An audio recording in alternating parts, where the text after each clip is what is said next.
מרים שפירו נולדה בשנת 1923 להורים יהודים ממוצא רוסי. סבא שלה היה רב, אבל ההורים שלה חיו חיים חילוניים. אבא של שפירו היה אומן ואינטלקטואל שפנה לפוליטיקה סוציאליסטית ולארגון פועלים. אמא של שפירו הייתה עקרת בית וציונית, והיא עודדה את הבת שלה לפתח קריירה כאומנית. שפירו קיבלה בבית דוגמה לאקטיביזם פוליטי וחברתי, הדוגל בחתירה לצדק ולשוויון, והעתיקה את המאבק המעמדי של אבא שלה למאבק נשי. כפי שראינו ביחידה הקודמת, בשנות ה-70 הזהות היהודית של שפירו לא באה לידי ביטוי באומנות שלה. אבל בשנות ה-80 וה-90 היא כבר נתנה לה ביטוי כיהודייה חילונית וכצאצאית למהגרים מרוסיה. למשל ביצירה גולם, שהרעיון שלה לקוח מהפולקלור היהודי, ובחלונות הזכוכית שיצרה לבית הכנסת שולום בשיקגו, שמתארים את 4 האימהות המקראיות. החלונות האלה גם מייצגים את הקשר שלה לקהילה היהודית. העיסוק הגלוי בנושאים יהודיים ביצירה שלה בתקופה הזו הוא חלק מתופעה כללית שהתרחשה בארצות הברית בשנות ה-80. התעניינות גוברת בנושאים יהודיים בקרב אומנים יהודים. אלו היו השנים שלאחר הפריחה של תנועות השחרור שעוררו ועודדו את הגילוי והחשיפה של הזהות הייחודית של הפרט. עכשיו הייתה התעוררות של פוליטיקת הזהויות.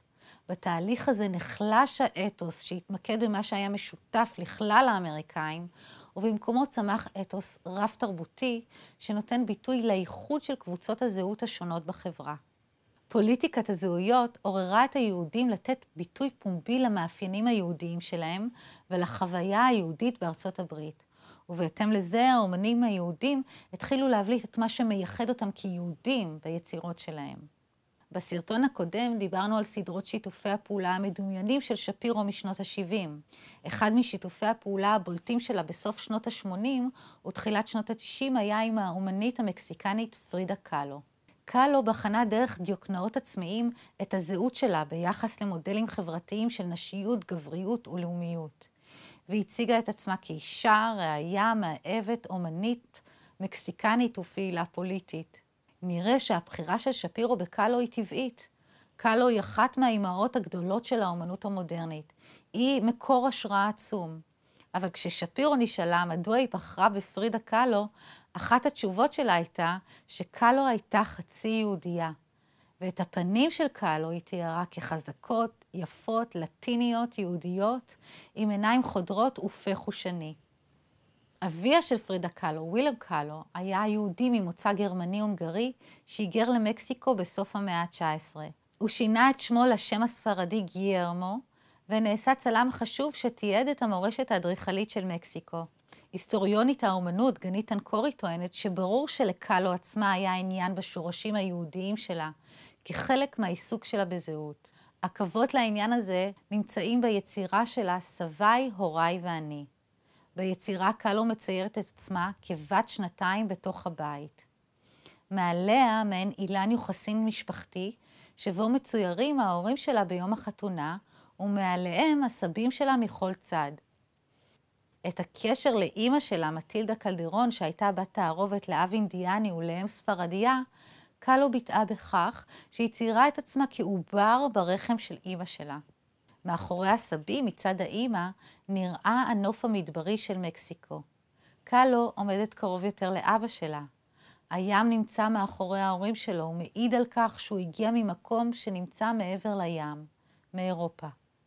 אנקורי טוענת שקאלו בחרה להדגיש את הזהות שלה כבת תערובת ואת המוצא היהודי-גרמני שלה דווקא בשנת 1936. המשמעות של הבחירה הזו מתבהרת יותר כשלוקחים בחשבון את האירועים שהיו באותה תקופה. עליית הנאצים לשלטון בשנת 1933 והחקיקה של חוקי נירנברג הגזעניים בשנת 1935. הציור של קאלו מבוסס ישירות על ספרי ההדרכה הנאצים, שהדגימו כיצד יש לסרטט אילנות יוחסין. על ידי שחזור אילן היוחסין דורות אחורה, הנאצים הגדירו מי טהור גזע, מי יהודי ומי מעורב. ספרי ההדרכה נאצים הופצו בשנת 1936 גם במקסיקו סיטי, בבית הספר הגרמני שקאלו למדה בו כשהייתה ילדה. קאלו משתמשת בכלים ששירתו את הנאצים למטרות גזעניות נגד היהודים, כדי לצאת נגד הנאציזם וכדי להנכיח את העובדה שהיא עצמה יהודייה ובת תערובת. ביצירות פרידה ואני וחממה, שפירו מציירת את פרידה קאלו. זו פרידה בדיונית. נראה שפניה של פרידה קאלו מעורבבות עם פניה של שפירו עצמה. ההזדהות איתה כאומנית, כאישה וכיהודייה היא כל כך גדולה עד שהיא ממש מתאחדת איתה. בציור של שפירו, קאלו יושבת כשהיא מוקפת בפרחים, בחפצים ובסמלים של החיים המקסיקניים שלה. היא נראית כמו אלילה. הדימוי הזה, שמבוסס על דימויי לידה אצטקיים, מתחזק בזכות פסל שמונח לצידה. יכול להיות שהדימוי של האלה היולדת היה השראה גם ליצירה אחרת של קאלו, הלידה שלי. אחת המשמעויות שאפשר לחלץ מהציור הזה, היא שקאלו מציגה את עצמה, היא יולדת את עצמה כאמנית. וההיבט הזה של עצמאות אומנותית נשית היה חשוב מאוד לשפירו. אומנית יהודייה נוספת שעניינה את שפירו הייתה הציירת סוניה דלוני. דלוני הייתה מהמייסדות של תנועת האורפיזם, שקמה בעשור השני של המאה ה-20, מעין גרסה דינמית וצבעונית של הקוביזם. היא הייתה גם מעצבת אופנה, מעצבת במה אוונגרדית ומעצבת פנים.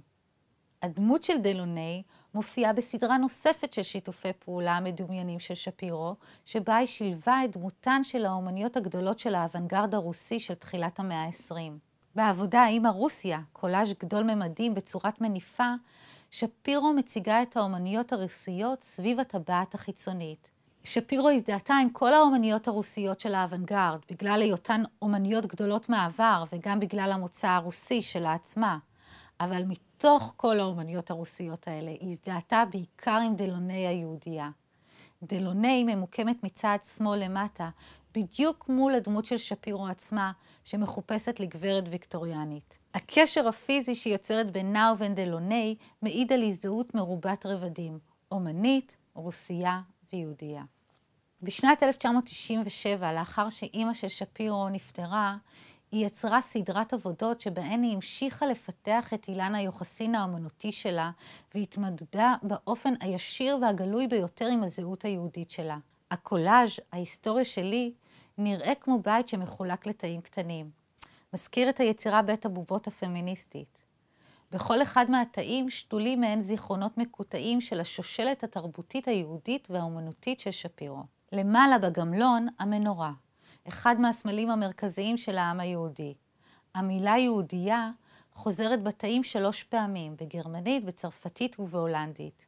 גם מגיני דוד בצבעים אדום וצהוב, שמזכירים את הטלאי הצהוב שהיהודים היו צריכים לענוד בזמן השואה, חוזרים כמה פעמים. מצד ימין למעלה מופיע תצלום של מגדל החיים במוזיאון ארצות הברית לזכר השואה. במגדל הגבוה במוזיאון תלויים אלפי צילומים של יהודים מלפני מלחמת העולם השנייה בעיירה ליטאית. רוב היהודים שנראים בתמונות נרצחו. למטה יש דמות שצועקת שפונה אל המילה יהודי ואל המגן דוד. על הציר המרכזי של הבית יש תמונה של האומן היהודי ממוצא רוסי מרק שאגאל בזמן שיעור אומנות. את הנוכחות האומנותית הנשית שפירו יוצרת עם תצלום של פרידה קאלו ועם תצלום של חברות האוונגרד הפריזאי של תחילת המאה ה-20, הסופרת האמריקאית ואספנית האומנות גרטרוד סטיין ובת הזוג שלה אליס בי טוקלס. שתיהן היו יהודיות ונשים פורצות דרך באומנות ובחיים שלהן. באחד התאים שפירו גם מציגה את ההיסטוריה היצירתית ביתית של נשים יהודיות באמצעות כיסוי חלה שעליו רקומות המילים אשת חיל. שפירו מחברת את עצמה לתוך ההיסטוריה והתרבות היהודית האלה כשהיא שותלת בקולאז' את הציור מלא החיים שלה רז מטז של דמויות רוקדות. בעבודה ההיסטוריה שלי שפירו יוצרת איחוד בין מגוון הזהויות שלה, אומנית, אישה ויהודייה אמריקאית ממוצא רוסי.